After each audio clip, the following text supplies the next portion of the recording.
Hello दोस्तों, आज की वीडियो में मैं आपको बार वाले क्वेश्चन कराने वाला हूं जो कि काफ़ी ज़्यादा इम्पोर्टेंट होते हैं एग्जाम में। और इस प्रकार के क्वेश्चन काफ़ी ज़्यादा पूछे जाते हैं। आपके सामने कोई संख्या दी होती है और उन संख्याओं में कुछ संख्याओं में वार लिखा होता है। दोस्तों वार का मतलब है, जैसे यहाँ पे मैंने 3 संख्याएं लिखी हैं। 0.312 वार कितने कितने अंकों के बाद लगा है दोस्तों? 2 अंकों में लिखा है सिर्फ। 1 और 2 में ही वार लगा है। इसका मतलब ये है कि 1 2 दोस्तों रिपीट हो रहा है। 1 2 फिर 1 2 फिर 1 2 1 2 1 2 करके दोस्तों ये संख्या रिपीट हो रही है। यही मतलब होता है बार का। और हमसे पूछा जाता है क्वेश्चन में कि इस संख्या को दोस्तों भिन्नों में बदलो या फिर इस क्वेश्चन को सॉल्व करो।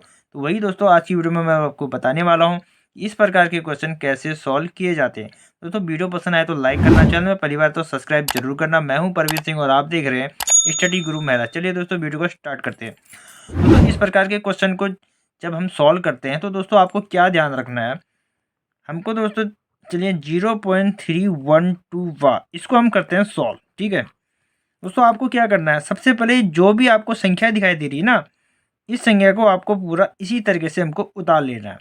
ठीक है, माइनस जितने संख्या में हमका वार नहीं लगा है दोस्तों, क्या है 3 में हमारा वार का चिन्ह नहीं है तो उसी संख्या को हमको इसमें माइनस कर लेना है। ठीक है, नीचे दोस्तों क्या आएगा, जितनी संख्या में दोस्तों बार है उतने ही हमको 9 लिख देने हैं।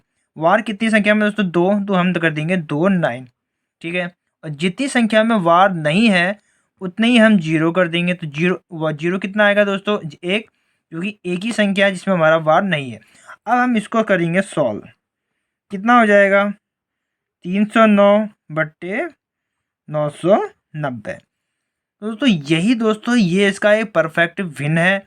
अगर आप 990 को 309 में भागा करोगे तो दोस्तों आपका आएगा 0.3121212।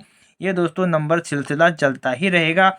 आप चाहे तो आप इसको काट करके छोटा भी कर सकते हो। चलिए अगला देखते हैं। अगला है 0.8।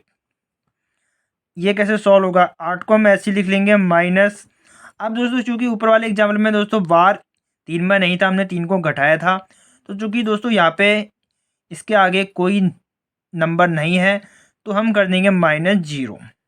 ठीक, जितनी संख्या में वार है उतना ही हम कर देंगे 9। क्योंकि दोस्तों बिना वार वाली कोई संख्या नहीं है तो हमारा 0 नहीं लगेगा। तो हमारा जो भिन्न निकल के आया दोस्तों वो आया दोस्तों 8/9। अगर आप 9 का 8 में भागा करोगे तो आपका आएगा 0.8888। ये सिलसिला चलता ही रहेगा। चलिए अगला एग्जाम्पल क्या है, 0.954। ठीक,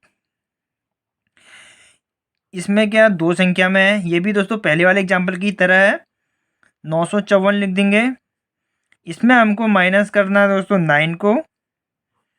जितने में वार है इतने हम 9 कर देंगे, जितने में वार नहीं उतना हम 0 कर लेंगे।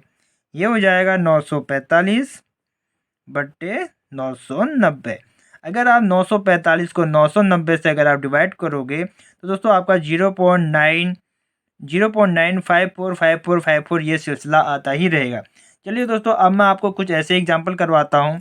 यदि पॉइंट से पहले अगर कोई संख्या हो तो तब हम इसको कैसे सॉल्व करते हैं। दोस्तों 3 एग्जाम्पल और आपके सामने मैंने रखे हैं जो कि उन एग्जाम्पल से अलग है। यदि आपके सामने इस प्रकार के क्वेश्चन आए वार वाले 1.3 वार, 2.6 वार या फिर 10.6 वार, तो इस प्रकार के क्वेश्चन दोस्तों अलग तरीके से सॉल्व होते हैं। वो कैसे होते हैं वही मैं आपको बताने वाला हूँ। देखिए 1.3 वार है। अब हम इसको सॉल्व करते हैं। मैंने आपको बताया था जो भी संख्या होती है पूरी संख्या को हमको लिख लेना है, माइनस जितने में वार नहीं उसको हम माइनस कर लेंगे, बट्टा जितने में वार लगा है उतने हम 9 कर देंगे, जिसमें वार नहीं लगा हम उतना 0 कर देंगे। लेकिन दोस्तों यहाँ पर वैसा नहीं होगा। दोस्तों देखिए एक जो है हमारा दोस्तों पॉइंट से पहले है, अगर पॉइंट के बाद अगर हमारा एक होता और उसमें वार नहीं होता तो हम यहाँ पे 0 करते। ये बात आपको ध्यान रखना है, यही डिफरेंस रहता है। इसलिए मैंने ये एग्जाम्पल आपके लिए अलग से मैं बनाकर लाया हूँ और मैं आपको समझा रहा हूँ। ठीक है, तो यहाँ पर दोस्तों हमारा 0 नहीं आएगा। ठीक, आप समझ गए। ये हो जाएगा 12/9। अगर आप 12 में 9 को अगर आप भागा करोगे तो दोस्तों 1.33 आपका आएगा। अब दूसरा एग्जाम्पल क्या है, 2.6 वार। ये भी दोस्तों सेम इसी की तरह है। 26 - 2/9, 24/9 दोस्तों इसका आंसर होगा। आप चाहे तो आप इसको काट के छोटा भी कर सकते हैं, ज़रूरी नहीं है कि आपको काटना ही पड़े। ठीक है, अब दोस्तों लास्ट एग्जाम्पल को आप ध्यान से समझिए। 10.6 वार, ठीक है, 106 माइनस 10, इतना तो आप समझ गए। बट्टे में 9, ये भी आप समझ गए हैं। कितना आ जाएगा? 96/9। आप चाहे तो उसको काट के छोटा भी कर सकते हैं। तो इस प्रकार के क्वेश्चन में बस आपको ध्यान रखना है, यदि पॉइंट से पहले चाहे जितनी भी संख्याएं हो, हर में कभी भी जीरो आपको नहीं लगाना है। इससे पहले के जो मैंने आपको 3 एग्जाम्पल करवाए थे, उनमें क्या था, पॉइंट से पहले कोई भी संख्या नहीं थी, पॉइंट के बाद जो संख्याएं थी बिना वार वाले, उत्ते हम जीरो लगाते थे। ये आपको ध्यान रखना है। यहाँ पे संख्याएं जरूर हैं जिसमें वार नहीं है, लेकिन ये पॉइंट से पहले, अगर पॉइंट से पहले कोई भी संख्या हो तो इस प्रकार से सॉल्व किए जाते हैं, और अगर पॉइंट के बाद अगर कोई बिना बार वाली कोई संख्या हो तो वो पहले के 3 एग्जाम्पल मैंने आपको करवा दिए। तो इस प्रकार से बार वाले क्वेश्चन सॉल्व किए जाते हैं, जो कि मैंने आपको काफ़ी अच्छे से समझा दिया है। तो दोस्तों आज की वीडियो में इतना ही, मिलते हैं दोस्तों नेक्स्ट वीडियो में।